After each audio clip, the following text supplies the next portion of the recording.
كلا رب اشرح لي صدري ويسر لي أمري واحلل عقدة من لساني يفقهوا قولي। বৃষ্টি আল্লাহর পক্ষ থেকে মানুষের জন্য নিয়ামত, মানুষের জন্য রহমত।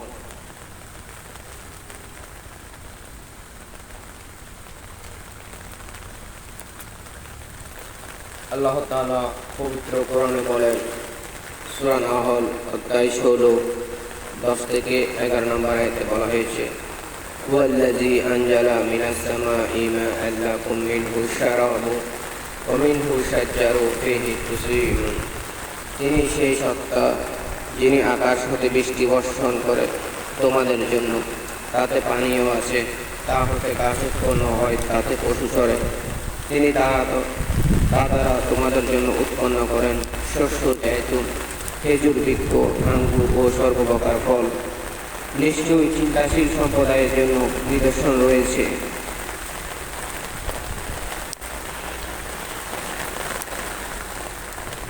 এই বৃষ্টি জমিনের মধ্যে পড়ে, জমিন উর্বর হয়, জমিনে শস্য ফল ফলাদি উৎপন্ন হয়।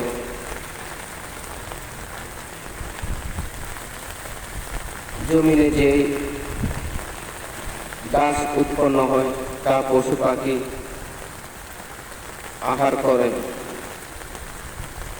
এবং যে খাদ্য শস্য উৎপন্ন হয় মানুষ তা রিজিক হিসেবে আহার করে। অসংখ্য নিয়ামত আল্লাহ তাআলা মানুষের জন্য সৃষ্টি করেছে, তার মধ্যে অন্যতম এই বৃষ্টি।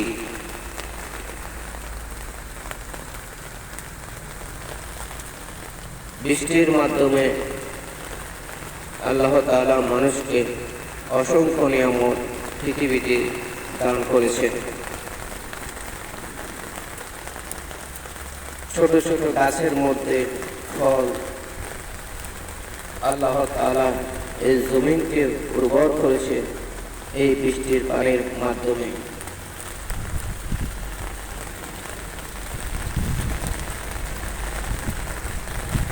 আমরা যে আল্লাহর নিয়ামতগুলো বঙ্কন করছি, আমাদের উচিত আল্লাহর সন্তুষ্টি জ্ঞাপন করা। আল্লাহ আমাদের সবাইকে তৌফিক দান করুন।